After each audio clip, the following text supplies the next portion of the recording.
What did you guys see on film against Green Bay that you thought you could exploit when you got out on the field against them on Sunday? Yeah, I think the biggest thing when we watched the Seattle game was just that there was a commitment to stop the run from the Green Bay defense and playing a lot more single safety coverage than we had seen from them last year. And, we felt like our play-action passing game could open some things up for us early in the game. It certainly did that. We created some explosives and also, created some run opportunities for us. I thought we ran the ball really well last night. Well, from just the perspective of sitting on a couch, it sure looks like you guys picked up where you last left off last year. How do you read it, Matt?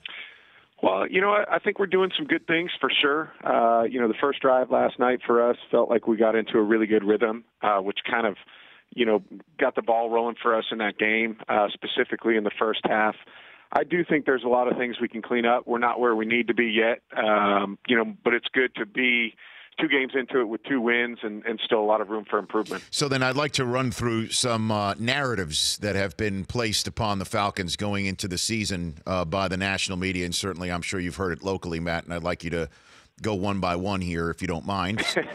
Starting with the fact that your old offensive coordinator is now the coach in San Francisco, and you and Steve Sarkisian wouldn't have that simpatico relationship right from Jump Street, and it would affect the offense. What do you say to that?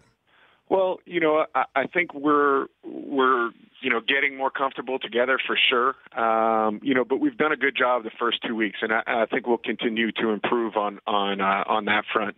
It's never easy when you have a change at that position at that coaching spot. There's just everybody's a little bit different. But Steve's been easy to work with, and certainly done a great job for us the first 2 weeks. Well, how do you get on that same page, other than just playing football games?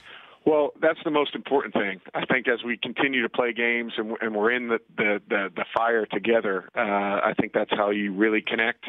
But communication, open lines of communication is key. That's something that I've learned throughout my career, is to really communicate clearly with your coordinator the things that you're seeing, and then vice versa. They need to really communicate clearly to you what their expectation is. So is today a day for that? Yeah, absolutely.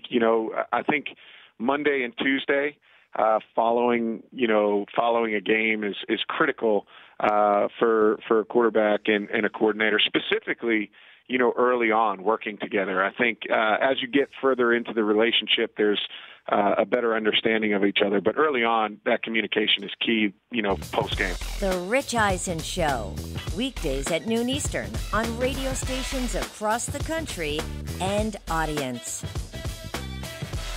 If you liked some of that, get some more of that on the Rich Eisen Show app. Follow all the information you see right here on the Rich Eisen Show.